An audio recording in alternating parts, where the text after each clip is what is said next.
Olá! Primeiro eu queria agradecer a todo mundo que participou da enquete que eu deixei no último vídeo. Eu tinha uma ideia na minha cabeça de quantas pessoas eu achava que responderiam a pesquisa, mas esse número foi mais de 10 vezes maior, então super obrigado. Eu vou preparar uma postagem com alguns resultados para vocês terem uma ideia do todo, mas eu posso adiantar que mais de 80% das pessoas disseram que queriam ver análises da edição de grandes filmes. Então, eu resolvi começar por aí. Esse mês eu fiz a Masterclass do Martin Scorsese. Por causa disso eu comecei a rever alguns filmes dele e cheguei em Toro Indomável, que vai ser o tema dessa nossa primeira análise. A única verdade no que a gente faz é que não existe jeito certo de fazer as coisas. Só existe o que funciona e o que não funciona. E como não dá pra prever o que vai funcionar ou não, eu acho que dissecar os bons trabalhos é a melhor maneira, pelo menos pra mim, de marcar mais pontos a favor do que contra quando eu tô editando algum projeto. Mas quando a gente fala em analisar a edição de um filme, dá pra se seguir vários caminhos pra isso. Então, a cada análise que eu for postando aqui, eu vou tentar usar uma estratégia um pouco diferente e eu gostaria que vocês fossem me dizendo qual o tipo de leitura que vocês preferem. Sendo assim, vamos pro filme. Toro Indomável ganhou o Oscar de melhor edição pelo trabalho de uma vovozinha sensacional chamada Thelma Schoonmaker. Ela simplesmente edita todos os filmes do Scorsese desde 1980 e Toro Indomável foi o primeiro dessa lista. Além disso, ela é a maior vencedora de Oscars de melhor edição da história da Academia, já ganhou 3 vezes, e a segunda maior em número de indicações, já foi indicada 7 vezes. Mas por que eu tô falando isso? Bom, primeiro, porque ninguém nunca sabe quem é o editor, e eu acho que pelo menos nós, editores, poderíamos nos conhecer. Segundo, porque no ano passado rolou uma exposição incrível sobre a carreira do Scorsese no The Eye Film Museum, em Amsterdã, e a galera simplesmente esqueceu de falar dela. Então, essa é a minha maneira de tentar fazer justiça. Voltando pro filme, ele conta a história real da ascensão e queda de Jake LaMotta, um lutador de boxe que, apesar do talento, era uma pessoa totalmente destrutiva, não só para ele mesmo, como para todo mundo ao redor. Como essa análise vai se restringir à edição e também não daria para esmiuçar cada corte, eu vou dar um panorama geral da estrutura e vou falar um pouco mais detalhadamente sobre a sequência que mostra a luta em que ele ganha o cinturão. O filme tem um total de 8 cenas de luta, e elas são a espinha dorsal dessa história. Essas cenas não só ajudam a contar a trajetória do personagem, como também refletem o arco dramático do filme como um todo. Na primeira, a gente vê um cara que, apesar do bom desempenho, acaba perdendo a luta nos pontos. Nessa cena, a gente já começa a perceber um certo desapego do filme em relação à realidade. As cenas de luta como um todo não vão ser nem um pouco naturalistas, como em Rock, por exemplo. Elas vão procurar sempre uma abordagem um pouco mais poética mesmo, seja pela falta de apego à continuidade ou pela distorção do tempo. E essa proposta se mantém na segunda luta, onde eles alternam entre momentos de câmera lenta e outros onde eles aceleram a imagem. A gente pode ver também um ringue muito maior do que um ringue de verdade. E é aqui que o protagonista conquista uma vitória importante, que no contexto do filme vai ser o que mostra pra ele mesmo e pra gente que ele tem sim chances reais de se tornar um campeão. Na terceira luta, mesmo tendo lutado super bem, ele perde mais uma vez nos pontos. Aqui, o filme usa, além da câmera lenta, muitas imagens fora de foco, distorções de calor. Então a gente vê uma passagem de tempo de alguns anos, que são mostrados através de algumas filmagens com estética amadora, mostrando o novo casamento dele, o nascimento dos filhos e coisas do tipo. E essas imagens são sempre intercaladas por freeze frames das lutas que ele teve nesse período. É importante dizer que freeze frame é uma característica muito presente em quase todos os filmes do Scorsese. Se a gente voltar a analisar algum outro filme dele aqui, a gente provavelmente vai voltar a falar desse elemento. Então, a gente vai para a quarta luta. Aqui, o Jake vem de uma sequência de vitórias. Ninguém mais questiona a qualidade dele como lutador. E a edição dessa luta reflete isso através da omissão da voz do narrador. Até então, em todas as lutas a gente podia ouvir a voz do comentarista, mas nessa luta ela simplesmente some. Daí a gente chega na quinta luta.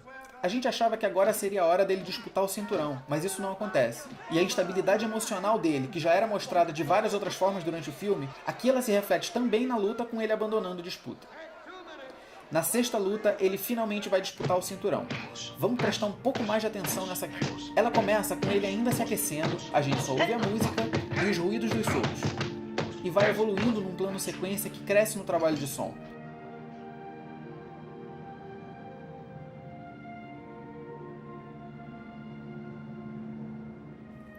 Esse é o grande momento do personagem, e a cena é construída para traduzir isso.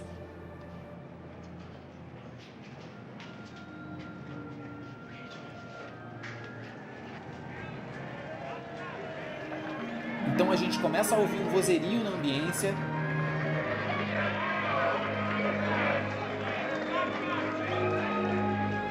Essa ambiência recua por um instante.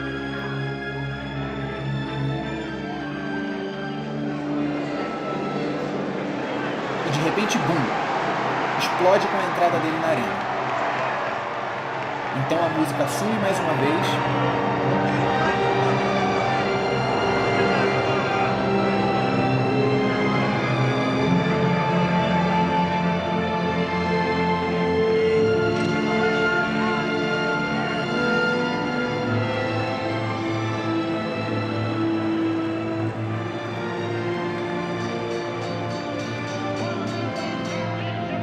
E depois a gente tem ao mesmo tempo música, ambiência da arena, efeitos sonoros, voz do narrador.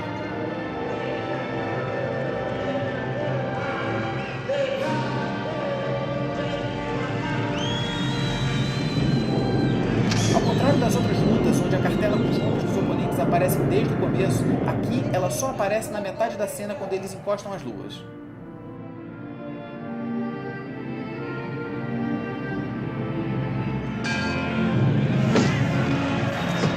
Então a gente vê uma transição de eixo, onde eles usam um plano contrazenital para não desorientar o espectador. Se algum desses conceitos ou desses termos estiverem sendo novos para você, pode ficar tranquilo que eu vou deixar um link com a explicação para todos eles. Se faltar algum, me cobra nos comentários que eu incluo. Nesse momento a gente percebe que a luta não está acontecendo em tempo real. Acontece mais uma quebra de continuidade aqui, que a gente pode entender como uma elipse, já que o filme vem trabalhando a descontinuidade em todas as lutas. Mais uma elipse, a gente nem chega a ver o segundo round, mais uma descontinuidade. Mais uma elipse, mais uma descontinuidade. Então a gente vê um match cut super bem construído, onde a câmera acompanha o braço dele durante o movimento do soco, o que faz com que o olhar do espectador vá direto para esse ponto do quadro, que aí corta direto para a placa do nono round. Essa é uma técnica que se chama Eye Trace e eu quero voltar a falar dela em outros vídeos.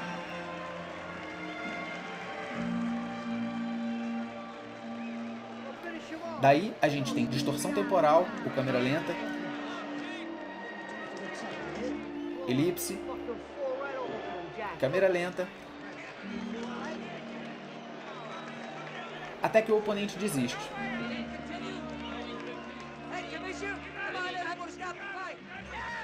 A gente volta para a câmera lenta e aqui essa distorção também se aplica aos efeitos sonoros. Presta atenção no ruído do flash dos fotógrafos.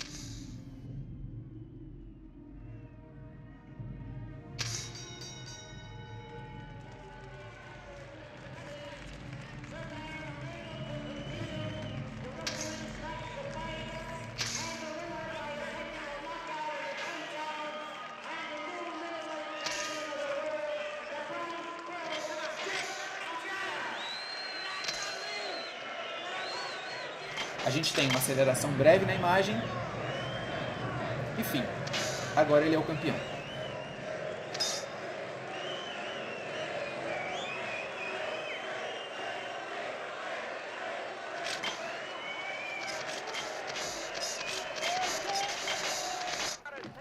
Na sétima luta, ele tá no auge. Ele tá defendendo o cinturão. Essa é a luta mais curta do filme. E a edição dela é muito parecida com a das duas primeiras lutas. A oitava luta é a queda. Essa é a única luta onde a gente não vê uma cartela apresentando os nomes dos lutadores. De certa forma, ela potencializa quase todos os elementos das lutas anteriores, mas também traz coisas que a gente não tinha visto até aqui. A gente tem a perspectiva do irmão que está assistindo a luta pela televisão, tem um momento bem gore na hora que ele começa a espirrar sangue na plateia, e tem um plano bem diferente de todos os outros. Um contra-plongé que faz parecer que o ginásio inteiro desapareceu. Então ele perde a luta, e aí é ladeira abaixo na vida do personagem. Bom, essa é uma maneira de se analisar a estrutura editorial de um filme. Como eu disse, nos próximos vídeos eu vou tentar outras formas e eu conto com o feedback de vocês para ir ajustando o meu método. Eu tinha falado também que o que me levou a rever esse filme foi uma masterclass que eu assisti do Martin Scorsese. O Masterclass é uma plataforma que oferece aulas online com os maiores experts de várias áreas. Tem um link aqui para você dar uma olhada. Tem muito mais gente lá, mas eu decidi experimentar o Scorsese e foi muito legal. Ele passa por todas as etapas de uma produção, além de analisar alguns filmes. E a plataforma também permite que a gente envie algum trabalho nosso para um fórum com outros alunos e eventualmente o próprio Scorsese aparece lá para comentar alguns filmes. Eu ainda não enviei nada meu, mas só essa possibilidade já me pareceu bem legal. O preço é bem em conta, o único problema é que esse material só está disponível em inglês e sem previsão de legendas em português. Como monetizar esse canal dentro do YouTube ainda é um universo muito distante para mim, se você puder fazer esse curso e usar o meu link, eu ganho uma comissão e vou ficar muito feliz. Mas se não der, seja por falta de grana ou por falta de inglês, eu vou deixar também o link de um PDF para você baixar com as anotações que eu fiz durante o curso. Esse pode ficar tranquilo que é de graça. Ele se chama 20 coisas que eu aprendi sobre edição com Martin Scorsese. Eu sei que o nome é péssimo, mas foi o que deu para pensar, desculpa. Eu fico por aqui, se você achou legal, curte, comenta, compartilha, mostra pra sua mãe. Muito obrigado e até o próximo vídeo.